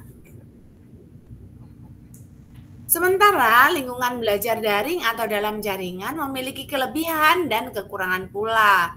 Lingkungan belajar dalam pembelajaran daring merupakan lingkungan yang mendukung kegiatan belajar tanpa melakukan tatap muka dengan memanfaatkan konektivitas atau jaringan internet dan platform teknologi yang mendukung. Kelebihannya apa sih? Merupakan alternatif Bapak Ibu tanpa membutuhkan kehadiran fisik, mendorong kemandirian dan interaksi jarak jauh, kemudian sumber belajar berlimpah dan TIK yang intensif. Penilaian dan evaluasi dapat lebih efisien secara digital. Kekurangannya terhambat apabila ada kendala internet dan perangkat. Contohnya yang dialami oleh Pak Surahman itu adalah kendala dari menggunakan belajar daring saat ini, jadi terkendala di internetnya. Kemudian kurang bimbingan langsung dari guru untuk mengarahkan, sulit memantau perkembangan karakter dan perilaku, serta kendala fasilitasi saat pembelajaran praktikum. Nah, ada lagi yang disebut dengan blended learning. Blended learning atau pembelajaran campuran merupakan metode inovatif yang menggabungkan pembelajaran tatap muka di kelas dengan pembelajaran daring. Metode ini bertujuan untuk meningkatkan pembelajaran mandiri secara aktif oleh peserta didik dan mengurangi waktu belajar secara tatap muka di kelas. Model ini menggabungkan 3 komponen utama yaitu pembelajaran daring, pembelajaran tatap muka dan pelajaran mandiri. Apakah bisa dilaksanakan? Bisa Bapak Ibu. Contoh ya, misalnya saat Bapak Ibu datang itu kan di kelas itu namanya kan pembelajaran tatap muka. Bagaimana daringnya? Daringnya bisa dilaksanakan lewat WhatsApp group Bapak Ibu. Jadi Bapak Ibu tetap melakukan bimbingan secara daring melalui WhatsApp group. Kemudian belajar mandirinya adalah Bapak Ibu memberikan tugas lewat Google Classroom. Itu namanya pembelajaran mandiri. Bagaimana dengan hybrid learning? Hybrid learning menggunakan pendekatan model pendidikan yang menggabungkan pembelajaran daring dengan pengajaran di ruang kelas nyata, seperti waktu sekolah dan tatap muka pada umumnya. Pada pembelajaran hybrid, guru menyampaikan materi secara bersamaan dalam dua format, yaitu secara daring dan secara luring. Jadi, ada beberapa peserta didik hadir secara fisik di sekolah, sementara yang lain dapat mengikuti pelajaran dari jarak jauh. Ini terjadi, benar-benar terjadi nih Bapak Ibu. Karena saya adalah guru di Sekolah Indonesia Den Haag. Jadi karena saya guru di Sekolah Indonesia Den Haag, sebagian murid saya hadir di kelas di Den Haag. Sementara murid-murid yang lain harus mengikuti secara daring. Dan saya sebagai guru daring. Kenapa kok muridnya juga sebagian daring? Karena tidak semua tinggal di Belanda Bapak Ibu. Ada yang tinggal di Tunisia, ada yang tinggal di Jerman, Spanyol, Italia. Nah kebetulan untuk Eropa hanya ada satu sekolah Indonesia yang ada di Belanda itu, yaitu di Den Haag. Itulah kenapa akhirnya menyelenggarakan pembelajaran secara hybrid. Ada yang separuh itu mungkin ada di situ, di tempat, dan juga separuh yang lain secara PJJ gitu. Jadi ini yang pernah dilakukan gitu ya, dan sedang dilakukan sampai saat ini gitu. Tampak nyata yaitu saat ujian sekolah. Gitu. Kunci utama dalam penerapan hybrid learning adalah live event, yaitu pembelajaran langsung atau tatap muka dilakukan secara sinkronus atau bersamaan. Kemudian self-paced learning yaitu mengkombinasikan dengan pembelajaran mandiri, peserta didik dapat menentukan kecepatan belajarnya. Ada kolaborasi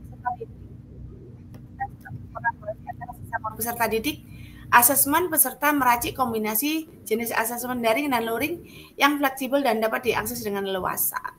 Kemudian perform support material, yaitu pendidik dan sekolah memastikan sumber daya belajar sesuai dengan standar yang mudah diakses. Nah, jadi Bapak Ibu memang kecepatan belajar itu tidak sama antara satu orang dengan orang yang lain. Kan diferensiasi ya Bapak Ibu, tetap tidak apa-apa. Jadi saya tetap menerima, misal ya Bu, saya tidak bisa mengerjakan sekarang, bolehkah saya kerjakan nanti? Ya tidak apa-apa, karena setiap orang juga punya kesibukan dan punya daya terima atau daya menerima materi itu yang berbeda-beda. Sehingga seringkali ketika mengajar itu dilakukan perekaman, jadi agar siswa bisa mengulang kembali materi pembelajaran yang sedang diterangkan hari itu. Seperti saat ini nih, jadi seperti saat ini Bapak Ibu juga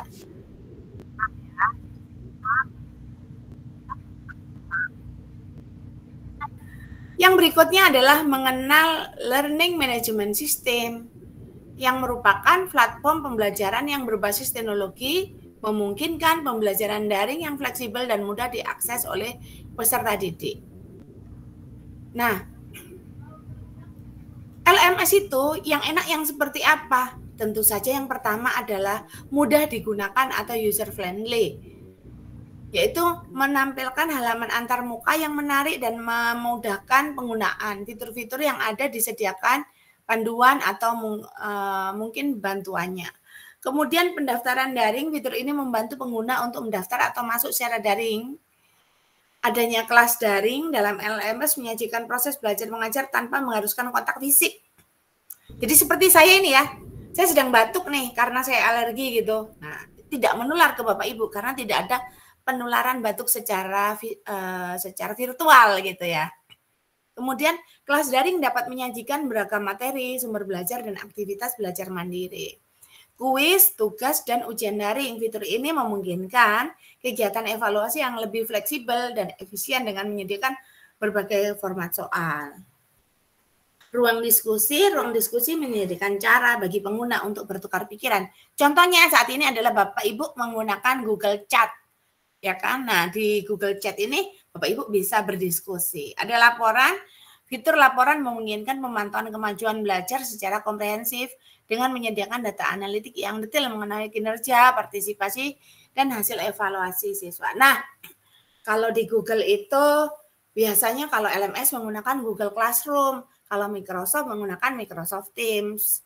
Sama-sama user friendly. Kemudian pendaftaran daring, form ya, sama penggunaan untuk Google Classroom itu kan Bapak Ibu kan harus mendaftar untuk bergabung gitu ya, memasukkan kode atau hanya dengan mengklik link. Sama, itu juga dilakukan di Microsoft Teams. Kemudian ada kelas daring, kemudian ada kuis, tugas, dan ujian daring. Banyak LMS Bapak Ibu, ada Moodle, ada banyak sekali ya. Bahkan di PMM itu juga ada LMS-nya Bapak Ibu. Saya pernah juga menggunakan LMS yang ada di PMM gitu. Jadi saat saya menjadi pentelaah aksi nyata itu kan kami harus melalui uji ya. Jadi harus briefing, kemudian ada diklat gitu ya. Sampai akhirnya ujian menggunakan LMS yang ada di PMM. Lalu setelah lulus diumumkan dan akhirnya saya bisa menjadi pentelaah aksi nyata, begitu ceritanya. Ketika saya menggunakan LMS yang ada di PMM. Nah, Bapak Ibu, berikutnya apa sih keunggulan dan kelemahan LMS? Wow, apa ya? Nah, LMS telah menjadi solusi teknologi yang inovatif dan sangat bermanfaat untuk mendukung pembelajaran blended dan hybrid. Salah satu keunggulan utamanya adalah kemampuannya dalam menyediakan platform pembelajaran yang terpadu, memungkinkan akses yang mudah terhadap berbagai sumber belajar. Tentu saja banyak kelebihannya Bapak Ibu. Apa yang pertama yaitu dapat diinovasikan dengan metode lain. Jadi banyak bisa dicampur-campur gitu ya. Kemudian memudahkan dalam pengelolaan kelas, benar sekali. Jadi kelas itu mudah dikelola Bapak Ibu karena kan semua terpusat di situ.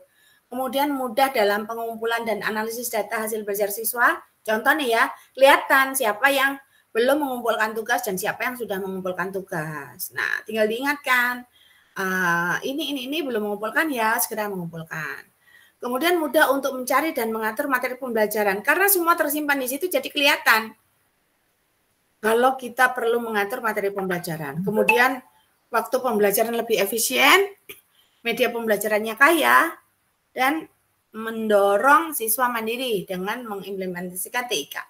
Konten terdokumentasi dengan baik, terarsip dengan baik, benar. Jadi kita bisa mencari lagi gitu ya. Dan interaksi daring berlangsung dengan mudah. Contohnya adalah Google Chat yang Bapak Ibu gunakan itu. Bapak Ibu bisa berinteraksi dengan mudah.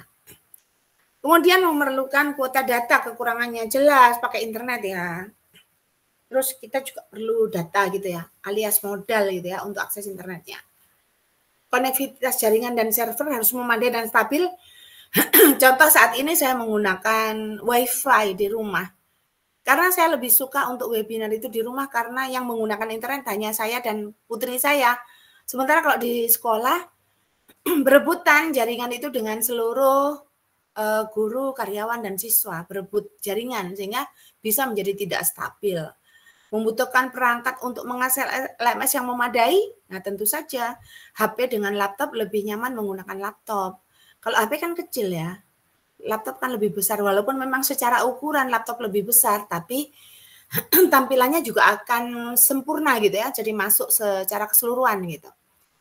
Kurang dapat menerapkan interaksi langsung di dalam kelas jelas, jadi memang tidak bertemu dengan kelas ya. Kemudian lebih sulit memantau perilaku dan karakter siswa. Misalnya ya Bapak Ibu saat melihat ini sedang pakai daster gitu, kita sulit sekali memantau. Ini pakai daster apa pakai kebaya gitu, apa pakai baju formal gitu. Kemudian menggunakan LMS perlu keahlian khusus dan perlu dilatihkan. Kadang-kadang kan ada orang yang bilang, gimana sih caranya? Gimana sih ya? Aduh sulit sekali gitu. Nah, itu keluhan-keluhan dari Bapak dan Ibu guru yang biasanya senior gitu. Nah, contoh aplikasi LMS ini tadi ya. Nah, contohnya adalah bisa digunakan untuk administrasi. Jadi semua file-file itu bisa tersimpan, dokumentasi, foto-foto saat pembelajaran bisa di screenshot ya. Contohnya setiap saya mengajar di PJJ itu di Denak juga selalu didokumentasikan, jadi harus screenshot kita. Jadi kita harus screenshot selama pembelajaran gitu. Laporan kegiatan belajar mengajar secara daring, termasuk e-learning dan materi pelatihan. Kemudian LMS ini memungkinkan pembuatan dan pengelolaan materi berbasis web serta pengelolaan kegiatan pembelajaran dan hasilnya. LMS sering dijuluki sebagai platform e-learning atau sistem manajemen konten pembelajaran atau Learning Content Management System LCMS. Beberapa adalah model Schoology, Canvas, Dokeos, Tutor, Google Classroom, dan Microsoft Teams. Ini tadi yang sudah saya jelaskan dua ini ya. Kalau yang Moodle saya pernah juga melihat itu di ini, IG, Ikatan Guru Indonesia itu menggunakan Moodle untuk pelatihannya gitu. Nah ini adalah tampilan dari Google Classroom, sudah familiar ya Bapak Ibu. Akun Belajar ID memberikan akses mudah ke layanan pembelajaran Google Classroom. Google Classroom ini solusi terbaik untuk pengelolaan kelas daring karena kegunaannya yang mudah dipahami dan dapat membantu antara pendidik dan peserta didik. Untuk mendukung pemahaman dan keterampilan penggunaan Google Classroom, peserta pembatik disarankan menonton video webinar yang telah disediakan. Nah, Bapak Ibu harapannya semua bisa menggunakan Google Classroom. Oke, yang kedua adalah kita menggunakan platform teknologi pembelajaran digital, yaitu akun Belajar ID, Bapak Ibu. Nah, Bapak Ibu yang ada di sini, yang bisa mendengar webinar ini, yang bisa menyaksikan webinar ini, tentu semua sudah menggunakan akun Belajar ID yang dilengkapi dengan akun dan passwordnya. Manfaatnya apa? Mendukung proses pembelajaran di sekolah dan penerapan teknologi. Meningkatkan keterhubungan antara layanan pembelajaran. Benar sekali nih. SIM PKB, apalagi ya yang terpaut ya.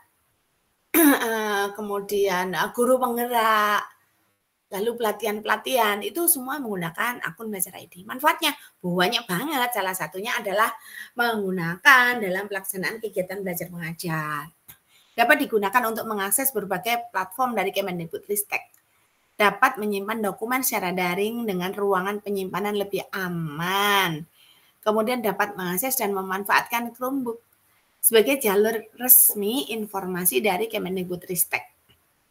Nah, yang berikutnya adalah PMM yang sudah kita kenal. PMM adalah platform edukasi yang menjadi teman penggerak guru dalam mewujudkan profil pelajar Pancasila. Senantiasa mendukung guru untuk belajar, mengajar, dan berkarya lebih baik lagi. Benar banget Bapak Ibu. Saya ini ya tadinya nol sama sekali tidak mengerti apa itu PMM. Walaupun sebelum launching PMM saya itu sudah diminta untuk menjadi pengisi konten gitu ya. Termasuk ini Pak Rola ini ya. Pak Rola ini mengisi materi sejarah di PMM dan saya mengisi matematika waktu itu. Kemudian tapi PMM itu belum digelurkan. Nah, ketika PMM itu digelurkan, perangkat ajar saya itu sudah itu. Nah, tapi saya masih tidak mengerti caranya menggunakan. Nah, saya belajar sering mengikuti webinar yang diselenggarakan oleh PMM. Akhirnya tambah lama ya saya tambah mengerti gitu. Saya bisa belajar di PMM, kemudian mengajar dari sumber-sumber yang ada di PMM dan berkarya. Sehingga karya saya di PMM ini saya sudah dapat 44 lencana gitu. Kemudian di PMM ini menyediakan referensi bagi guru untuk mengembangkan praktik baik. Yes, saya sudah benar-benar merasakan. Kemudian kalau mengajar itu ada kelasnya, kemudian ada perangkat ajar. Saat ini tersedia lebih dari 2.000 referensi perangkat ajar berbasis kurikulum Merdeka. Saya salah satu kontributor perangkat ajar. Nah, bagaimana cara menjadi kontributor perangkat ajar adalah Bapak Ibu selesaikan topik perencanaan pembelajaran, asesmen, dan tujuan pembelajaran. Kalau 3 itu sudah selesai, biasanya Bapak Ibu akan diundang untuk menjadi kontributor perangkat ajar, gampang banget. Kemudian ada asesmen murid, ada CP, dan ATP. Semua insya Allah sudah saya manfaatkan dan yes, luar biasa. Nah, selain itu, PMM itu menyediakan pelatihan mandiri, ada komunitas, ada seleksi kepala sekolah, ada pelatihan pelatihan mandiri untuk refleksi kompetensi, kemudian ada LMS, dan ada pengelolaan kinerja. Ini kayaknya salah ketik ya, ini yang sebelah kanan. Jadi harusnya ada refleksi kompetensi, LMS, dan pengelolaan kinerja. Di pelatihan mandiri ini saya sangat suka karena di situ banyak hal yang memang sangat baru yang belum pernah saya gunakan sebelumnya. Termasuk misalnya ada sitting and wonder, lalu tadi yang dipakai oleh Pak Abdul Rahmat ya tadi, sebagai contoh tadi adalah apa tadi ya, work and yang amazing tadi ya. Nah, seperti itu didapat dari PMM Bapak Ibu. Lalu ada komunitas, saya adalah penggerak komunitas dan sudah bisa mengikuti penggerak bergema dari BLPT. Caranya bagaimana untuk membuat komunitas? Gampang banget caranya Bapak Ibu, tinggal lulus dari pelatihan yang judulnya Kurikulum Merdeka. Kalau Bapak Ibu sudah lulus yang Kurikulum Merdeka, maka Bapak Ibu bisa membuat komunitas belajar di platform Merdeka Mengajar di PMM, kemudian bisa membuat webinar. Webinar dengan syarat sudah lulus perangkat pembelajaran. Kemudian ada seleksi kepala sekolah. Saya sudah pernah ikut, sudah lulus. Kemudian LMS saya juga sudah pernah, dan pengelolaan kinerja kita semua sudah pakai. Lalu karya apa saja? Nah, untuk karya di sini ada bukti karya, isinya ada video, ada bukti karya saya, dan ide praktek. Senang banget Bapak Ibu bisa melihat dari karya teman-teman dan bisa kita ATM, amati, tiru, dan modifikasi. Nah, bagaimana caranya? Tentu saja Bapak Ibu gampang banget, yaitu mengunduh aplikasi PMM. Ini tentu sudah dilakukan oleh Bapak Ibu kan? Selain itu, Bapak Ibu juga bisa mengaksesnya lewat laptop di guru.kemdikbud.go.id. Yang ada di sini semua pasti sudah tahu apa itu PMM. Lalu PMM ini dapat digunakan di gawai atau melalui laman situs. Berisi beragam referensi perangkat ajar untuk guru berbasis kurikulum merdeka yang bisa diunduh, dibagikan, ataupun membuat folder. Di antaranya apa saja? RPP, bahan ajar, modul proyek, buku murid, dan asesmen. Komplit banget kan? TOP BGT. Gitu ya Bapak Ibu. Nah, di PMM itu sudah disediakan panduan platform Merdeka Mengajar dan informasi guru. Kemudian ada tempat untuk bertanya, ada answer and question, kemudian ada video tutorial. Saya sudah pernah bertanya nih Bapak Ibu, sudah pernah memanfaatkan. Saat saya sudah lulus tapi sertifikat saya nggak keluar gitu ya, terus saya memanfaatkan ini dan akhirnya bisa keluar sih sertifikatnya. Keren banget. Dijawab Bapak Ibu di email. Nah, selain itu ada rapor pendidikan. Rapor pendidikan ini bisa diakses dengan akun kepala sekolah. Adalah platform yang menyediakan data laporan hasil evaluasi sistem pendidikan sebagai penyempurna rapor mutu sebelumnya. Kebijakan evaluasi sistem pendidikan yang baru lebih menekankan pada orientasi terhadap mutu pendidikan dan sistem yang terintegrasi. Nah, di raport pendidikan itu kan ada hijau, kuning, merah gitu ya. Nah, kalau dapat hijau itu senang banget.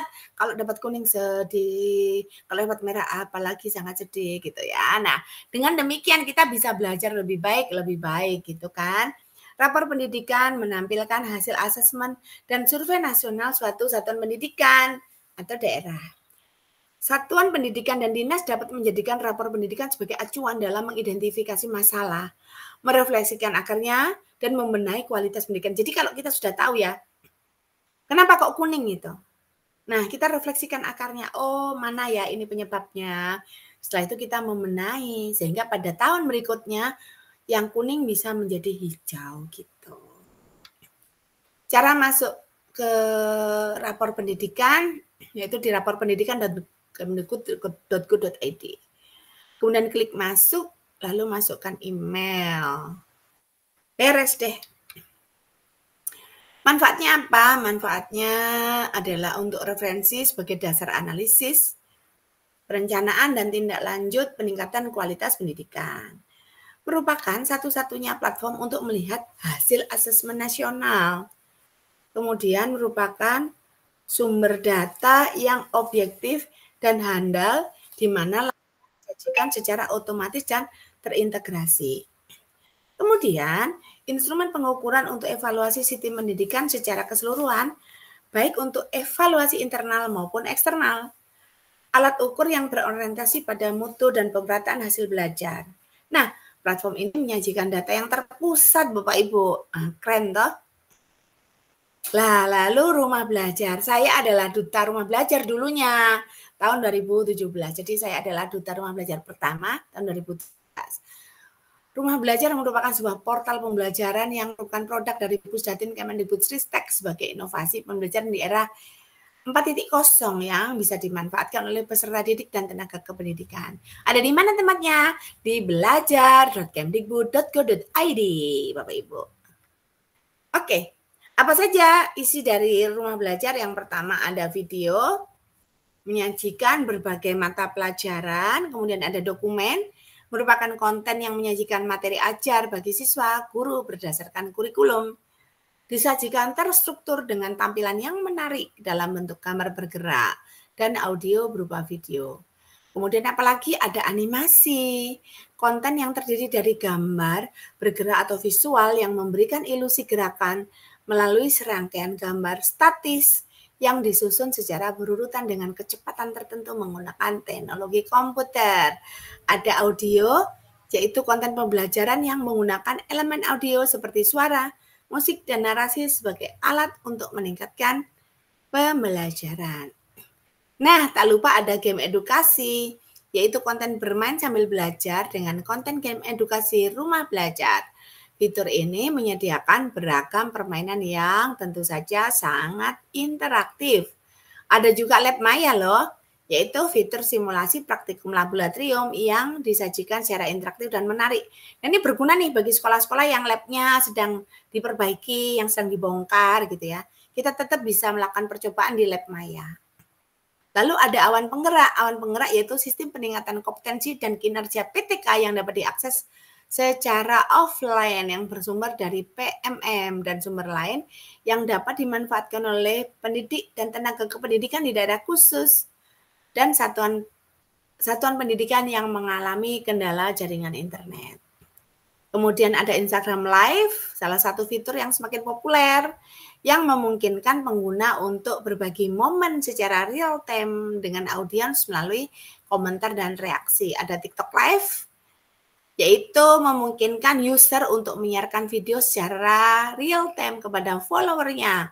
Berbeda dengan TikTok biasa yang direkam dan diunggah, di TikTok Live, kreator dan penontonnya bisa berinteraksi secara langsung. Contohnya nih, biasanya ibu-ibu suka belanja lewat TikTok, ya kan? Lalu bisa interaksi, saya sudah CO gitu kan, itu interaksi langsung di TikTok. Nah, bagaimana kalau TikTok itu digunakan untuk pembelajaran? Pasti sangat keren, Bapak Ibu. Oke, terima kasih semuanya. Ini adalah pengembangnya ya. Oke. Wah, keren banget nih Bunda Roro. Saya jadi teringat ya mengenai desain lingkungan belajar, kemudian model-model pembelajaran yang fleksibel ya sesuai dengan situasi dan kondisi, juga kelas daring nih Bapak Ibu. Tentunya ini pengalaman kita pada masa pandemi, bagaimana guru-guru berupaya menyelenggarakan pembelajaran dengan optimal, menggunakan berbagai teknik dan model pembelajaran. Dan sudah pasti Bapak Ibu optimalisasi akun belajar sebagai single sign-on ya, dan juga platform mereka mengajar sebagai teman belajar Bapak Ibu, juga rapot pendidikan sebagai potret pembelajaran di satuan pendidikan. Alhamdulillah Bapak Ibu, kita sudah selesai di 3 paparan, 3 modul ya, dari modul 4, 5, dan 6. Dan tibalah kita untuk sesi penguatan pematik level 2 ini yang akan disampaikan oleh Bapak Bambang Susanto M.Hum, PTP Ahli Madya Direktorat Guru PAUD dan Dikmas, Ditjen GTK Kemendikbudristek. Bapak dipersilakan.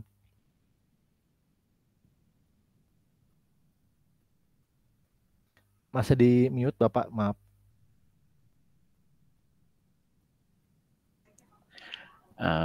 Terima kasih Kang Rola. Sami-sami.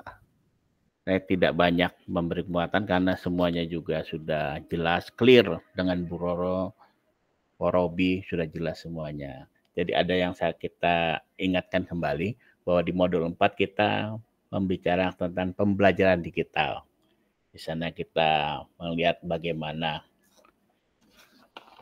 contoh-contoh pelajaran digital segala macam yang disampaikan tadi oleh Bu Roro. Kemudian dalam modul ke-5 kita tentang model-model pembelajaran, di mana dijelaskan oleh Pak Robi tentang PMM dan sebagainya. Yang terakhir kita dengan pengelolaan kelas. Mungkin ini dari paparan para penyaji ini jadi bisa menginspirasikan dalam menjalankan tugas-tugas nanti, terutama dalam mempelajari modul-modulnya. Mudah-mudahan bisa bermanfaat. Begitu saja Pak Robi. Terima kasih. Bu Roro, semuanya silakan. Pak Rola, saya kembalikan. Silakan. Baik, terima kasih Bapak. Demikian Ibu Bapak, sesi sinkronus pembatik level 2 kelas implementasi 48 di materi optimalisasi pemanfaatan TIK dalam pembelajaran abad 21, kemudian penerapan mulai pembelajaran berbasis sumber belajar digital, pengelolaan kelas terintegrasi TIK dalam pembelajaran. Bapak Ibu silakan ditanyakan ya di Google Chat-nya, nanti akan direspon oleh para tutor nih Bapak Ibu. Terima kasih kepada para tutor PTP dan Duta Teknologi atas motivasi, paparan materi, dan penguatannya. Semoga menjadi inspirasi dan penyemangat Ibu Bapak untuk terus belajar sampai tuntas ya. Dari Surabaya ke Papua, bawa mangga, buah delima. Selamat berkarya di level 2. Semoga hebat, sukses bersama. Syarul Fardila pamit undur diri. Wassalamualaikum warahmatullahi wabarakatuh. Waalaikumsalam warahmatullahi wabarakatuh.